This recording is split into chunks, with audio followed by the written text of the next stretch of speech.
په دې میاشت کې یو قیمتي عمل دی چې هغې ته قرباني وایي. نو چې کوم انسان مالدار یې وسې کېږي نو قرباني به کوي. چې کوم انسان باندې زکات ورکول فرض وي، هر سړي ته پته ده چې باله زکات ورکول فرض دي که نه، نو قرباني به هم کوي. چې کوم انسان سره تپوس وکړه د یو زرګر نه، زموږ دوست، نو هغه راته وایي چې په 3300 باندې توله ده، او د بل نه مې تپوس وکړه مې دوست دی، نو هغه وایي په 3200 توله ده چاندي. نو که په 3300 شي نو 1,02,000 روپۍ ته جوړېږي، او که په 3,200 شي نو 1,08,000 ته تقریبا جوړېږي. زه به یې داسې وکړم دا کم به والم چې چا سره دې وخت کې 1,08,000 روپۍ وي. خیر تاسو بیا هم کولی شئ د 250 تولو سپینو زرو حساب ولګوئ. 1,02,000 روپۍ چا سره قرض سپیني، او یا قرض پیوي او قرض ته لرکې، او بیا ورسره د هغې نه پس 1,08,000 پاتې کېږي، نو دی به قرباني کوي. او که په سره نغد پیسې بلکل نه او سره زري یاره تجارت پیسې سامان هم نه، نو چې اونې مو تولو ته سره زرو رسېږي نو قرباني پې واجب ده. او که اونې مې تولې ورسره سره زر نه،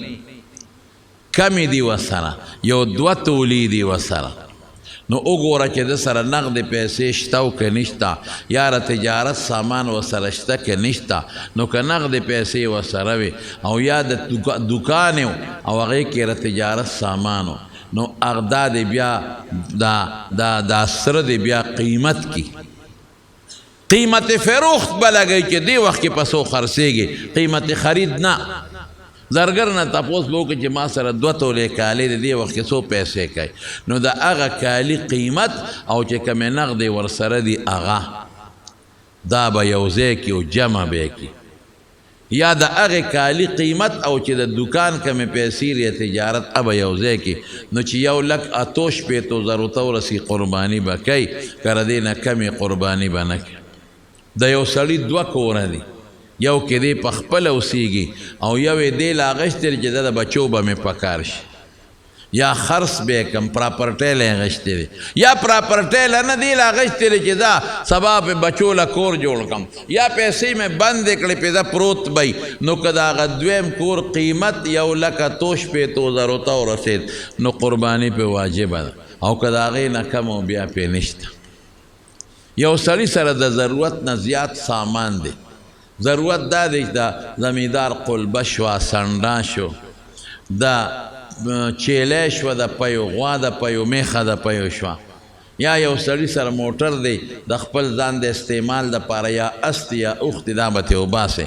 د دې یا د اغوستو جامې دي، یا لوښي دي په کور کې، ټوپک دی، تماچره په کور کې، دا د ضرورت سامان دی. د دې نه علاوه چې داسې سامان یې چې هغه د ضرورت نه، نو که هغه سامان د حساب کو 1,08,000 ته قیمت ورسېد نو قرباني پې واجب ده، او که نه د دې نه کم او بیا پې قرباني نه واجب کېږي. او قرباني چې کوئ نو د غوښې نیت به بلکل نه کوئ، د الله د رضا نیت به کوئ. یو ملګري راته ټیلیفون وکړ، یاره جی وی یو نیت مې کړی دی، ښه نیت دوا راته وکړه چې خدای پاک یې پوره کړي. مې څه وی د قربانۍ په دې ورځو کې بعضې خلک د هغوی غریبانانو غوښه نه، نو د هغوی ماشومان په کوڅو کې ګرځي، د خلکو نه غوښې راغونډوي، بعضې کونډې زنانۍ نو غوښه وکرني، نو واړه په کوڅو کې ګرځي غوښه راغونډوي، او بعضې غریبانان سړي وي نو هغه په دې خلکو باندې ګرځي او سوال کوي غوښه راغونډوي. نو ما نیت کړی د بعضې مسلمانانو نه پیسې راغونډوم، نو دغه مسکینانو غریبانانو کونډو له قرباني کومه. دوا راته وکړه چې خدای پاک پکې برکت واچي. مې پام کوه دا کارونه کې، ته چې د خلکو نه پیسې غواړې سوال کې، سوال حرام. او دا سوال چا لکه هغه خلکو لکه چې قرباني په واجب نه ده نو چې خدای په نه واجب کړی تی سکه که خپل پیسې د سری او قرباني ولکه اوکا نو د خلکو نه سوالونه مکوه. نمبر 1 او مې دویم دا دی چې ستا نیت غلط دی تی په دې نیت هغوی لکه چې د هغوی غوښه نشته چې غوښه وله پیدا کړه اوس دې دا دی ووایي د هغوی غوښه نشته او خلکو غوښې کړي دي نو د هغوی د غوښو دپاره وله قرباني کې نو مې د غوښو دپاره قرباني په شریعت کې ګناه ده. قربانۍ کې به د غوښې نیت نه کې خالص د الله د رضا به کې. نو صحابه د حضور پاک نه تپوس وکړو ما هذه الاضاحی یا رسول الله د خدای رسول دا قربانۍ څه شی دی؟ وی سنت ابیکم ابراهیم ستاسو د نیکه د ابراهیم علیه السلام طریقه وی زمونږ پکې څه دي ځکه سنت خو د هغه دی وی په هر ویښته به خدای نیکي درکړي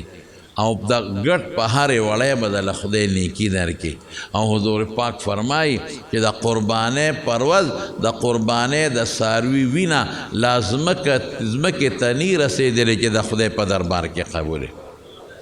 او ښکلې څاروی خشته ښه داسې ډنګر څاروی مه اخلئ به هر کیف. دا خو مې د قربانۍ متعلق یو بنیاد کېښو چې په چا واجب یو به دا مهرباني کوئ چې په کور کې دوه رونی په شریکه به یوه حصه نه نیسي ګورئ هر یو به ځان له حصه نیسي او که په کور کې پلار او زامن دي بعضې خلک دا وایي مونږ خو شریک یو زمونږ خو یو کټوی ده زمونږ خو یو تنور دی زمونږ خو یو کوی دی مونږ خو شریک یو. صحیح ده که چرته غوټه یوی پلار لرازی یا مشر رور لرازی او دا غوټه مالک یو کسی بیا به یو قربانی کوي او که کټوی شریک ای کوی شریک ته تنور شریک ته خمبه شریک ده ډوډۍ شریک ده ځمکه شریک ده او د ارض خپل غوټه ده او د پلار خپل غوټه ده. بعض خلک کوي داسې نو او به ګورو که د هر زوی غوټه د کم زوی غوټه 1,62,000 ته رسېده په هغه ځان له قرباني کې که د پلار غوټه 1,62,000 ته رسېده په هغه ځان له ګورې کېږي. مال ته وګوره که مال شریکو د یو شریک دا چې یو کسو شریک نو د یو کسو او هغه پوره اختیارمنو چې بابا ستا خوښه دار څه چې پکې یا مشر رور یې ستا خوښه یا کشرون او دا پوره اختیارمن مالک هغه دی نو بیا یو قرباني ده. او که داسې نه پلار سره دی خو د ټولو شریک دی تقسیمی به پلار یې صرف څوکیدار دی د کور خرچه ته کوي باقي به تقسیمی یا مشر رور سره دی د کور خرچې ته کوي باقي به تقسیمی او یا هر چا سره خپله غونډه ده نو د هر یو خپل حصه به کتی شي چې 1,58,000 ته ورسي قرباني به کوي او که د دې نه کمې قرباني پرې نشته. دا مې د قربانۍ متعلق درته یو څو خبرې